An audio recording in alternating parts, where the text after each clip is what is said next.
get started. So thank you everybody for joining us today for the West Washington Business Association's educational webinar with Jason Tracey. And I'd like at this time wish everybody a Merry Christmas or a happy whatever holiday you celebrate. So this is the holiday season and we're getting ready for the new year. And Jason here is going to help us do that. And a little bit about Jason. He's taken some companies that have had some bad luck and turned them around and made some incredible salespeople out of their people. So I'm not going to steal his thunder. I'm going to let him tell you all about it and then let him tell us how to be different. So anyway, Jason, it's yours, buddy. Awesome. Good morning, everybody. Merry Christmas. Happy New Year. It's crazy how fast this year has flown by. So I'm assuming everybody is here this morning because you want to get better results next year. You're looking for different results. Even if you're happy with some of the results, you're happy with your year, you want to get better. And I truly believe that's the purpose in life, is to constantly get better. One quick tip for you that wasn't even part of this is sometimes things happen in life that you don't plan for. So for example, you guys don't get to see my beautiful face this morning outside of a little picture down there in the icon because we had some technology difficulties, but sometimes you got to take a deep breath in life and just move forward with however it is. And you're all going to get a ton of value. So like Alan said, I had these strategies that we're gonna go over today was responsible for me becoming a top producing salesperson. And when I say that, what I mean is I was in the top 10% of income earners within my industry. And what the really cool part was I had a client base that would come and see me no matter what location I moved to. They would travel distances. They would travel an hour. They would come into my location, and if I was busy, they would wait hours. I've had customers literally wait over an hour because they wanted to see me. And it's all because of the strategies that we plugged in that we're going to go over today. So there's a lot to learn. Now, this is the really, really cool part. This is how much value is in this seminar today. You can take just even a couple things that we're going to go over today. And if you commit to doing those couple things, you're going to see different results. You're going to get better results. But the beauty of this is laid out to be a full strategy, and there's results and there's improvements, and then there's dominance. And if you really want dominant results, you really want to be dominant in your industry, then I highly recommend going through and implementing the whole process. So we're consulting. I truly believe that in order to really be good at anything in life, in order to get better at anything in life, you need to commit to three things, and it's constantly growing your mindset, improving your communication, and developing and implementing winning processes.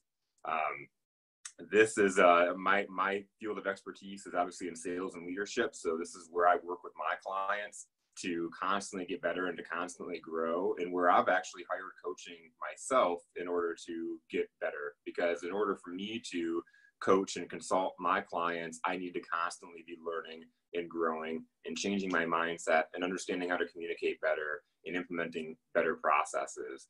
So we're going to go over this today, and throughout this whole system, you're going to notice that there's going to be a blend of mindset, communication, and process that's going to lead you to the success that you're looking for. And just even a good example in some of the mindset.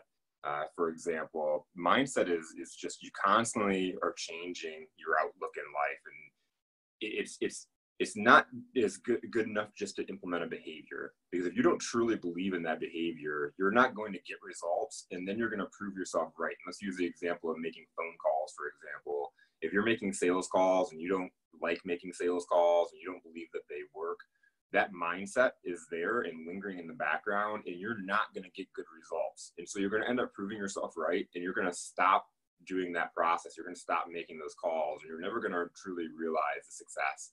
And where I plug in and work with my clients when I'm coaching is constantly pushing them with questions and coaching them side by side to understand the perspective and understand this whole strategy of we're here to help people.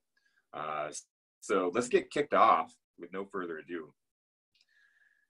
This is the first item. This is just the ticket to ride, the ticket to get in the game. You have to have a product or a service that you believe in. If you don't believe in your products and services, if your products and services don't supply any value, or it's not something that people want, then I can't help you. If it's not a good value, then what we're going to do today, it's not going to help you. You need to have a product, a service, a system that you absolutely believe in and you know can help people and can supply solutions. That being said, that's just a ticket to the game. When I start working with a lot of my clients, they always want to know, how can I make my company, how can I take my company and my products and my values and make them stand out. I have a client, for example, that's a freight brokering company, and they want to know how do we stand out? How are we different than the rest of the people? And what we'll go through in here is that the products and the services, those are important. You have to have something that you believe in and that is good for people, but it is not what makes you different. So that's the whole theme of this whole seminar, is walking the walk, being the difference. So many people will tell you, so many salespeople, I've heard this so many times, and this is just a normal spiel now, is that I'm different. I'm good at customer service. I take care of my people. But there are so many people that talk the talk and then don't stand up and walk the walk. What we're going to learn today is how to walk the walk and how to become the actual difference for your clients, to create a massive difference and become a dominant force within your industry. Now, you have the products, you have the services, you believe in what you're doing. It's a necessity to become an expert. Now, again, the ticket to ride, this is just the baseline. This is what is expected. If you're selling something, if you're representing a product or a service, people expect that you know the answers. People expect that you know what you're talking about. And if you don't, then it's really hard to move forward and do these other pieces, because the whole value, the whole walking the walk is centered around the basis that you know what you're talking about and that you believe in your products. Now, utilize your resources, and what I mean by that is this is the information age. This is a time where you can find the answer to just about anything. Now, and when I say being the expert, sometimes you might get asked a question that you don't know. And it's okay to say, you know what, I don't know that, but I'm going to find out. We have Google, we have YouTube. We live in a time where the resources are so strong, we can find out how to do anything. And just even a good example, last March, my whole entire brake system in my car went out. And because I had just started my business and I was trying to save a lot of money, I didn't want to take my car to go get it fixed at the shop. And I thought, how am I going to do this in the cheapest way? And so I looked up on YouTube how to change brakes. And I'm not talking about just brake pads. I had to change the routers. I had to change the calipers. And so I bought my whole front brake system because I watched a YouTube video over and over again. I went out and I got the tools so I can then go and continue to fix my car and continue to save money. So it's a good investment up front. And I use that resource to be able to go through, and I completely did my whole front brakes. Now, in that process, my back brakes went out. Went to go pull out of my car. I bled my brakes. I went through that whole system.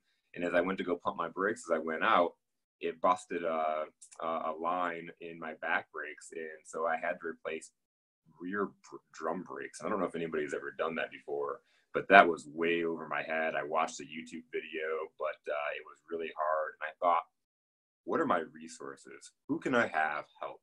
And it just so happened I have an amazing neighbor that lives down the street that loves to fix things. He loves to have projects, and I gave him a call and asked him if he knew anything about rear drum brakes, and he came down and he helped me out. And I say help me out, he actually did the work for me. I was his lovely assistant, handed him the tools and took pictures and make sure that we got everything put back in right. But we all have resources. We all have people that we know that can help us out. And we have the internet to find out information, so we can become experts in anything that we're doing. Now, again, that's just the baseline. That's what's expected. Now it's about becoming the difference and being the difference. And how do you do that? The first, and we talked about at the beginning, mindset is so important. This is what I see in salespeople across the board. I'm going to say 95% of salespeople are focused on themselves, focused on your goals and you making money, and I need to eat tonight, and I need to pay my bills, and I need to be successful in what I'm doing, and my boss is breathing down my neck and I need to hit a quota, or I'm trying to go for that bonus at the end of the month. And what happens is, and this is not you being a bad person, because we've all been there.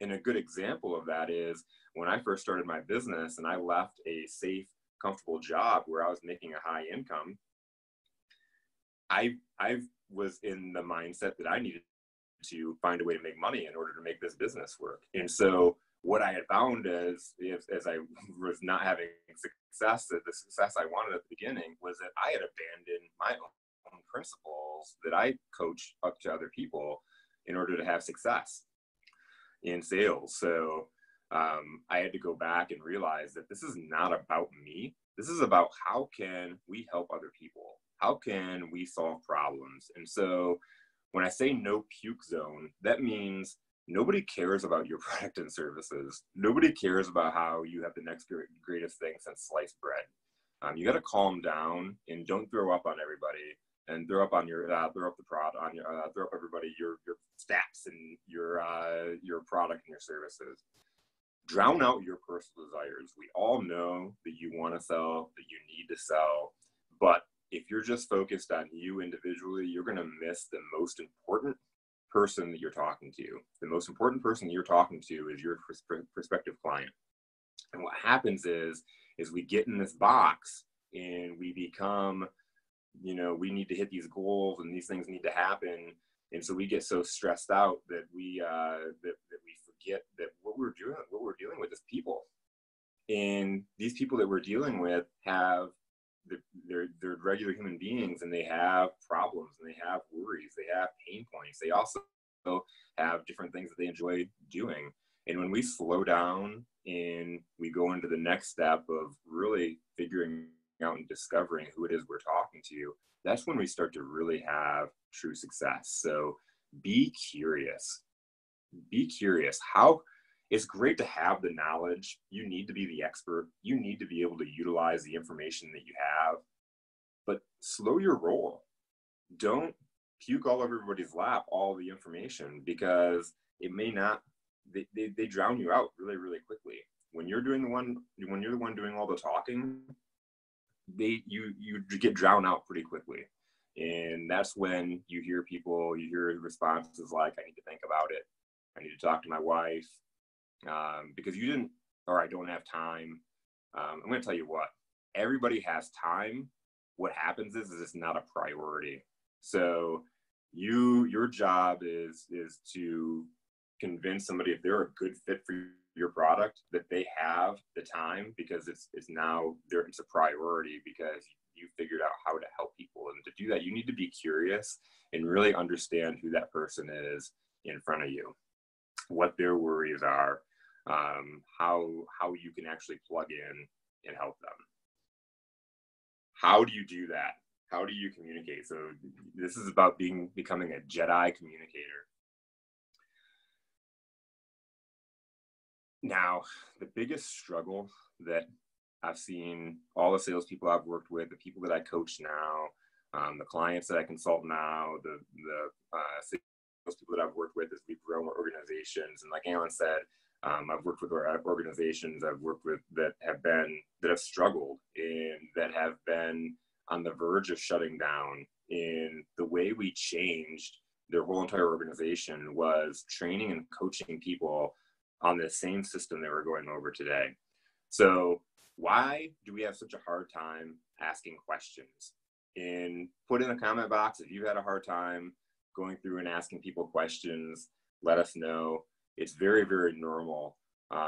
My response that I get when I ask salespeople why they have a hard time diving in and asking other people questions is because they feel like they're being a detective, or that they're not being themselves because they're just throwing questions at people, or that they're going to bug people. They're going to waste their time by asking a bunch of questions. And I would argue the opposite. What I mean by that is, if you don't ask the right questions, then you waste their time in the long run. One, it might not be a good fit, and you might be forcing yourself and trying to force your product and your service in, and it's not a good fit. Second, if it is a good fit, and this could be a potential good customer, if you don't find out all the information, there are things that could come back and bite you in the long run, and then you end up wasting more of their time. For example, I have a client that I work with, their sales team, and we had a salesperson on the team that just was a nervous wreck when it came to asking questions. And a big part of that job was asking questions and finding out the information, because they ship freight and they needed to know what the dimensions are of the product, and they needed to know a bunch of information in order to make the relationship successful for everybody. She had acquired this account from another salesperson that was in the company, and they had moved on.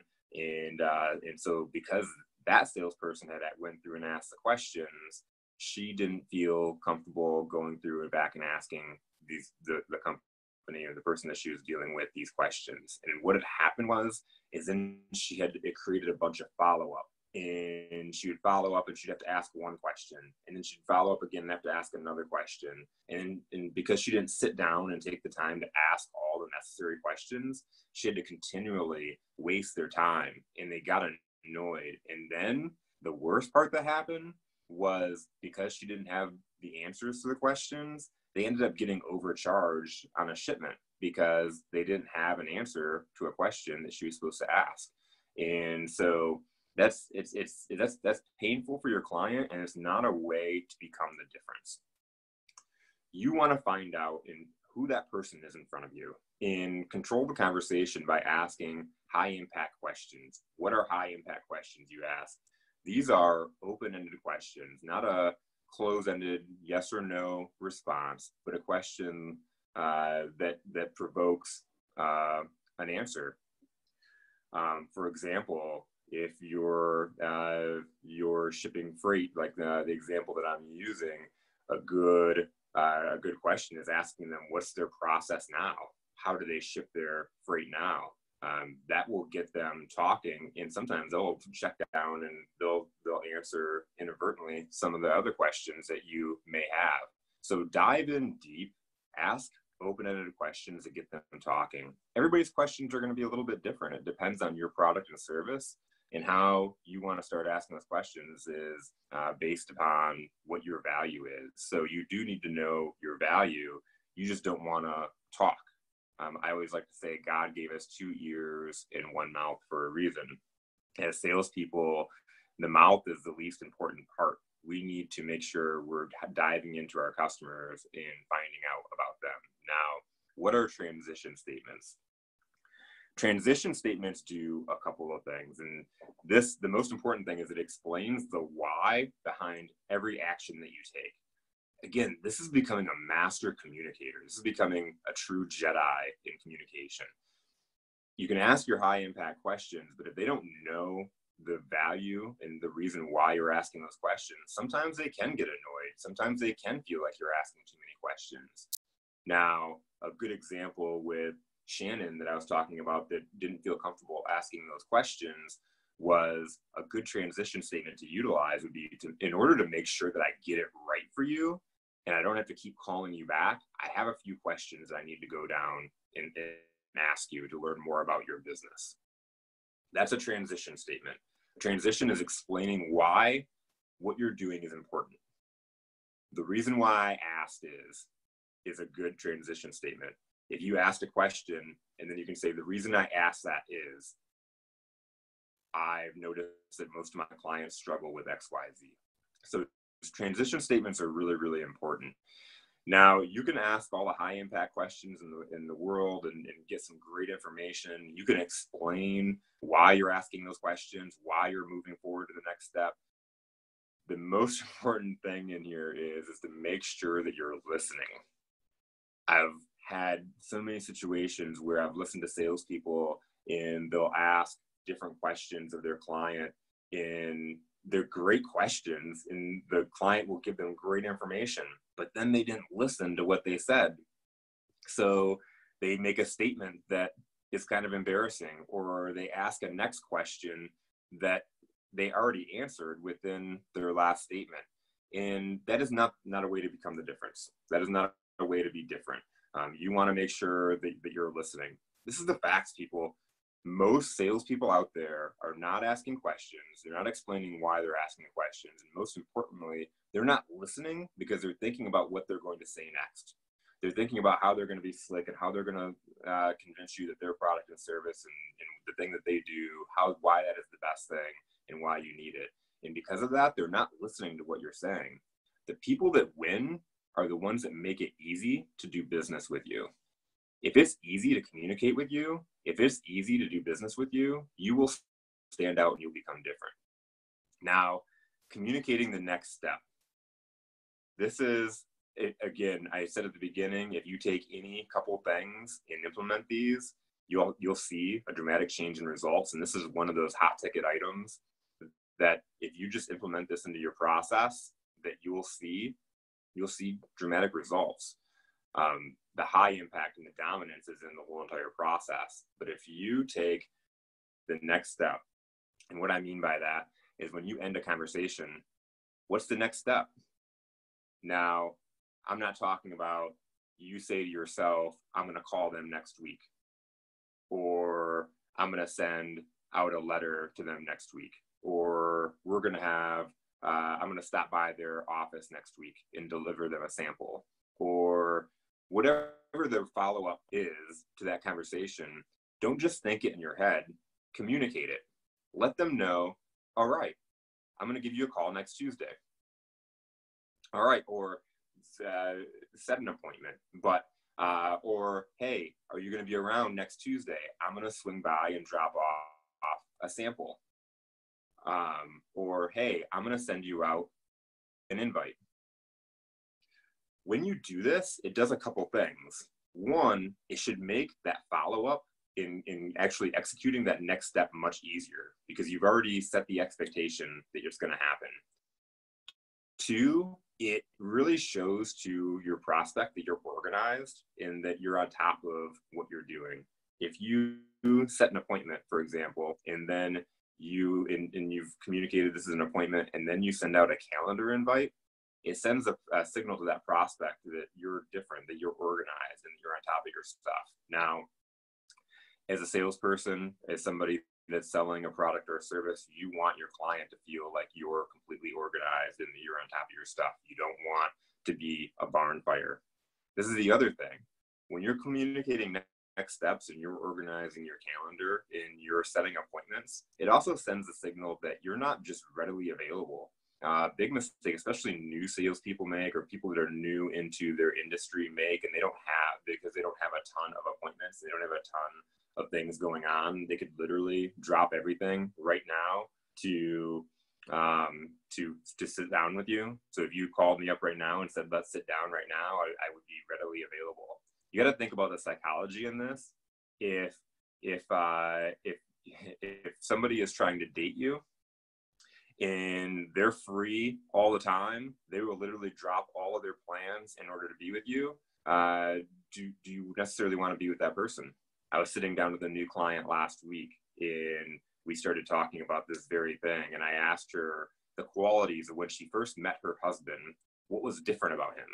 And she started telling me about how he was confident and he wasn't like all over her as far as not giving her space to breathe. And he was a little bit of a challenge to land. And I asked her if she ever had somebody that was just readily available. And she started laughing because at the time that she met her husband, she started telling me a story about how she had a guy that had fallen into the friend zone. And we all know that from the movies, or maybe you've been in the friend zone, and then this is life advice as well. This guy had a lot in common with her. They could talk for hours, but at the end of the day, she was not attracted to him. And it's because he was desperate, or his time was readily available. He could drop it at a hat. He wasn't confident. When you're setting your next steps and you're setting your calendar appointments, it will create a confidence. Walking the walk. All right, so that is about being the difference. Now, how do you walk the walk? What's the difference between that? So being the difference is in how you communicate and how you understand your prospect. Walking the walk is actually now following through, delivering. Hopefully, as you've talked to somebody, as you've discovered their life and what they like to do, their challenges, whether it's a company, an organization, an individual, whatever your product set is, identify what are their struggles, and then how does your solution, how does your product, how does that solve the pain? How can you help them? And once you've discovered that, now you can transition and use a transition statement that in the sense of hey, I think this could be a perfect fit. It sounds like this is a perfect fit. I can help you with XYZ, or I heard that you have a real challenge with this, and this is where I'm confident that we can come in and help. The most important thing, though, is to actually take action. There are a lot of times where salespeople will set up an appointment and then they won't follow up, or they'll say, I'll get back to you on that, and then they never do. Or they again, an example with a client I was talking to last week was that she's in the food industry, and she a lot of her competitors were telling this restaurant that she was working with they were going to send her out some samples, and she was the only one that delivered on doing that. And she landed the business because she was the only one that actually did what she said she was going to do. And that's huge. The stats are pretty crazy. Like, for example, we'll take real estate, because I know the stats off the top of my head. 87% of real estate agents fail within the first 3 years. Their first 3 years, 87% fail. They're out of business. And it's a lot of times just because they haven't mastered the communication, but also because they're not actually then executing and taking action. Make sure you're keeping your promises. If you say you're going to do something, do that. If you say you're going to follow up next week, make sure you follow up next week. A CRM, a customer retention module. I personally use Zoho. There's tons of them out there, but make sure you're utilizing that. Anyone in professional sales needs to make sure that they are taking notes, that they have a good profile built for their customer, that they understand who they are as people.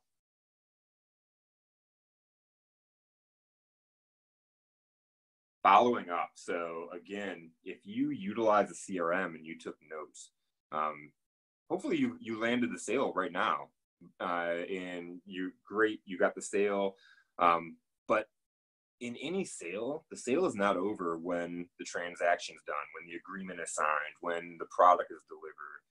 Then the key and the beauty in building great relationships and referral, you can get referrals.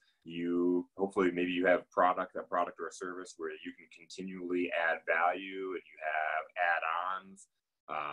Example, I work with an IT client right now that they got their full internet set up and their network, and it's safe and secure. And they had a client that they did this for. And the crazy thing is, the client originally came to them because they were interested in a way to market and utilize information, capture email addresses and information so they could market to a younger crowd. And when they got in, they realized their network wasn't secure, and it wasn't easy to manage, and that it was really archaic and behind the times. And so they fixed a problem at the beginning. And that was a surface problem. the now underlying problem is they still need to drive more traffic. And when I was talking to them the other day, they were delaying getting back a hold of this customer to fix their problem and start their marketing campaign because they didn't want to sell them too much. They didn't want to be all over them and make them feel like they just wanted money. This is the beauty of this strategy, everyone. You are here to help. That is your mindset. You are here to help. And if you don't call them up, this company called them because they wanted to build a better market. They wanted to capture a younger crowd. Their crowd was getting older, and they wanted to bring in more weddings to their venue. They wanted to bring in proms. They wanted to bring in a younger generation, and they wanted a good marketing tool in order to do that. And they found a surface problem that their network wasn't strong enough to even do the basic things, and it was about to go down at any time. So they fixed a surface problem, and then just dropped the ball on actually then taking that company to the next level. Don't feel bad about helping people solve their problems. If you've truly understood your client and you understand their pain and some of their pain points and some of the problems and struggles they have, then now is the time to follow up with them. So as I was talking to this client the other day, we went through and we're looking at, a venue that does events. And so we looked up on their website, and again, they're advertising for weddings and proms and corporate events. And so I would argue their downtime is at the beginning of the year, because you're looking at proms and weddings, and those are things that they're more summer events.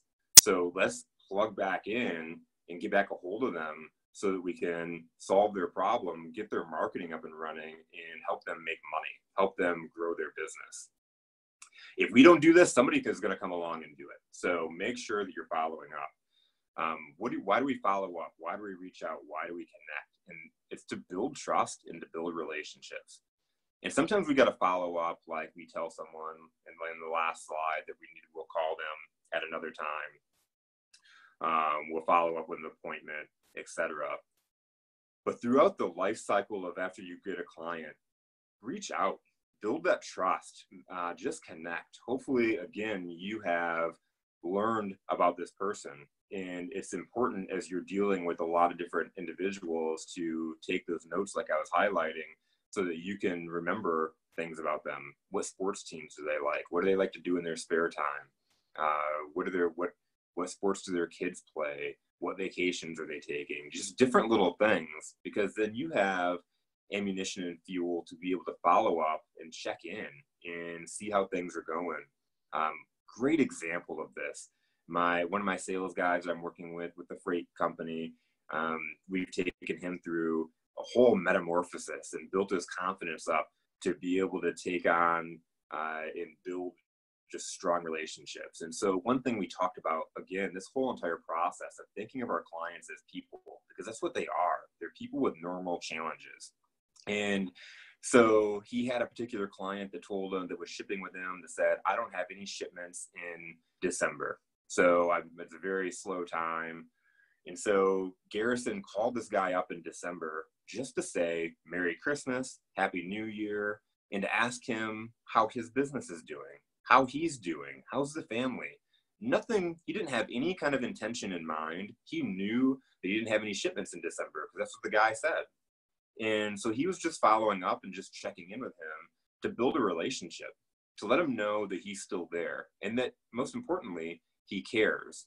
And so when he went to get off the phone, the gentleman asked him, said, wait a minute, you literally just called me to say Merry Christmas and ask me how I'm doing, to ask me how my business is? I said, yeah, man, that's what I told you I'm all about. This is the key. Everybody says that's what they're about. There's a huge difference between saying it and doing it.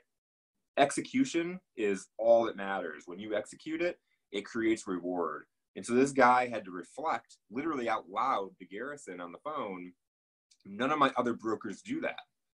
And so he let him know, I work with several other brokers, and none of them have ever called me just to ask me how I'm doing and to wish me a Merry Christmas. And all they want to do is sell me. All they want to do is ask me when I'm going to ship again. And so this is how powerful this information is, everybody. This guy said, you know what? I'm giving you more of my business. I'm going to take business away from some of these other guys that haven't followed up with me, and I'm going to give you more business. And within that day, he did 2 shipments, and then he did another shipment the next day, and he did another shipment the next day. And then he just called him up, and just yesterday, he did 4 quotes. He did 4 shipment quotes for him. This is a huge deal. He thought this was a very small customer. And most importantly, when he made the call, he did not expect anything out of it. He did not expect to get a sale. He wasn't thinking about himself. He was thinking about another human being. And because of that, it showed, and he proved himself, and he built that trust, and it started to become a beautiful relationship.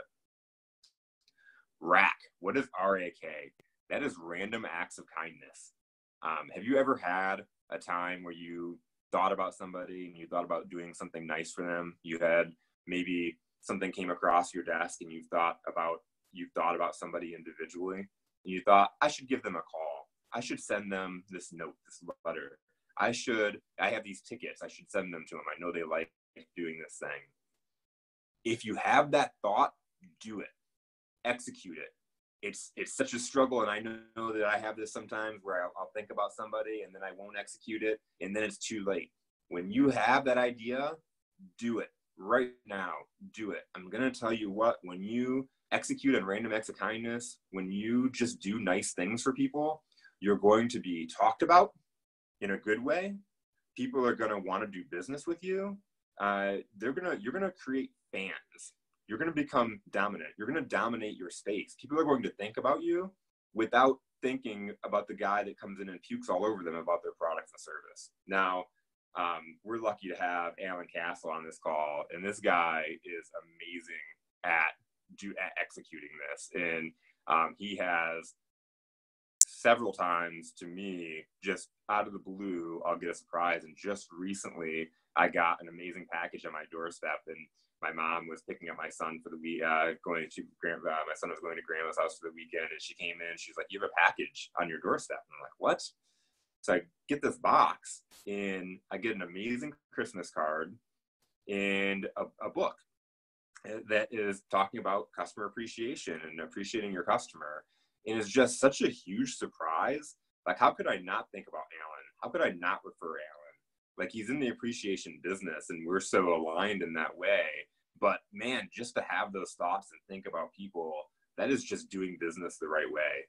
I would go out and I would, instantly I created a Facebook post and posted and talked about how I was completely surprised by this. And it's so true. I was completely surprised by this. And if I'm out and about and I'm talking to a client or I'm talking to somebody, I'm going to refer Alan, because he is constantly thinking about other people and executing on the random acts of kindness. So thanks, Alan. Thank you cards, holiday cards. This again ties in with what Alan does with send out cards. But it's so important. This is just another thing to actually send out a personalized card. You do business with somebody, send them out a thank you. They send a referral out to you, send them out a thank you. Just let them know that you appreciate them. Send them out a personalized little note. Holiday cards, this is a great time. New Year's, Christmas, Hanukkah, whatever it is that people celebrate. It's a great time to touch base with people and let them know that you appreciate them and that you want to wish them a great new year. I would strongly suggest that as you're entering that new year, just to reach out to the people that you're thankful and grateful for this year, that you're grateful for doing business with, or that you're grateful for meeting and having in your life. Let them know that. And again, this will make you stand out. Now, moving into the next one, social media as a tool. I wanted to really clarify this. We have so much, again, we live in the information age. We have so many tools and so many ways to be dominant, or so many ways to contact people, whether it's through email, LinkedIn, Facebook, the Twitter, Instagram. You can find anybody and you can communicate with anybody. Don't use this as your relationship builder. You can use it as a tool. You can, if you have a prospect and you have a good professional Facebook page, then connect with them on Facebook or connect with them on LinkedIn, because then you start to build a presence in their life where they see you as a human. They see you with your kids, or they see you doing the things that you enjoy doing. They start to see who you are as a person. And when they see you as a person, that's when, again, you build a great relationship and you build that trust. Don't sell over social media. You can use social media and email to set up a conversation. You can shoot out a quick message to say, let's get together, or let's talk on the phone, or let's have a video conference, let's get together, all that, but do not sell over social media.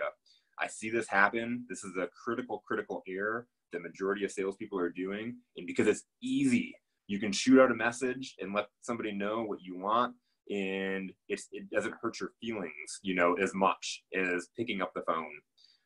Pick up the phone, though.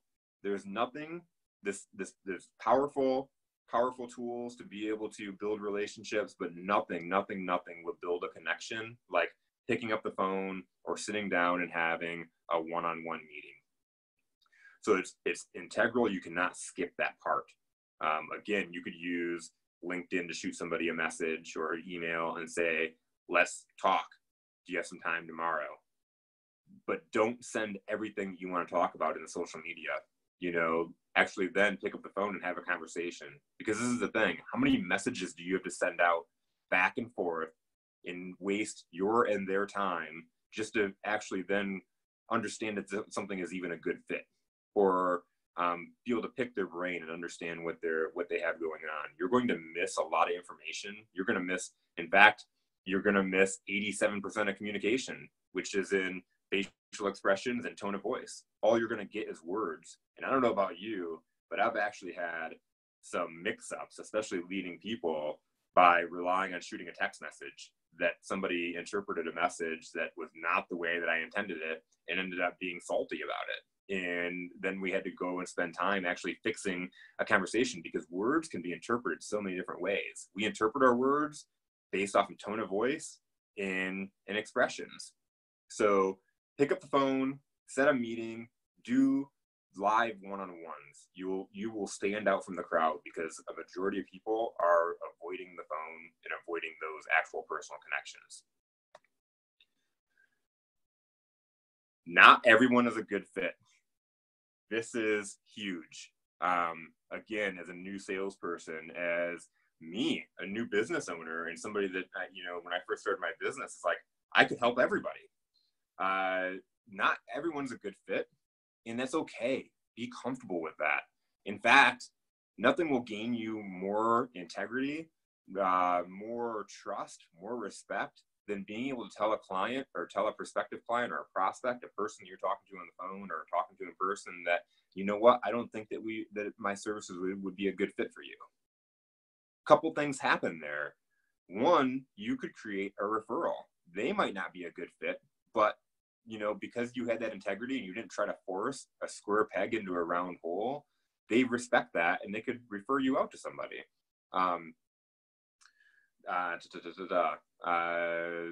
So again, and then the other thing that could happen is that when people fear loss, this is psychological. People fear loss, and you tell them that they're not a good fit. A lot of times they will try to prove that they are a good fit. And then maybe they are a good fit. Maybe they're withholding information for you because they were going through the psychological motions to get rid of you. And then when you say, you know what, it doesn't sound like we're a good fit, and all of a sudden they're backtracking. And again, this happened as I did a phone call session with a client the other day, and he told the person, sounds like we're not a good fit. This is what I do. This is how I provide value to my clients. And it sounds like this is not something that you need. And the guy started backtracking and actually then said, you know what, I'm actually going to start doing this more. And I think that we could work together. It was really crazy how it unfolded. It was as soon as he took that away and he was comfortable with, this is not a good fit and we're just going to move on, the gentleman on the other line was like, you know what, nope, we are a good fit. And you know what, this is something that I need. It's pretty crazy how that happens. It's all psychology. You got to understand that, again, like I said at the beginning, everybody does really have the time. It's whether it's a priority and whether they understand your value, or they see how spending time with you can create value in their lives. So it's very just empowering. It also, again, gives that huge integrity that you're not going to just try to make everything work. And again, so I started my business, and this is a really humbling story. You know, I'm out and I'm coaching, and I had built a successful sales career, a successful leadership career in utilizing this strategy. And then I started my business, and I started becoming the person that I coach against, in the sense of I can help anybody. And my strategies could really, anybody, whether it's somebody in their personal life or they want a sales career or leadership, I could literally help anybody. And my focus was so wide. And what I've learned in the process is there are certainly people that I can't help. And in fact, the people that I cannot help are the ones that are content with the results. If they're happy with what the results they're getting, then that's great. You know, there's nothing that we can do. Change can be painful. Change is a process. Change, you need to change in order to get different results.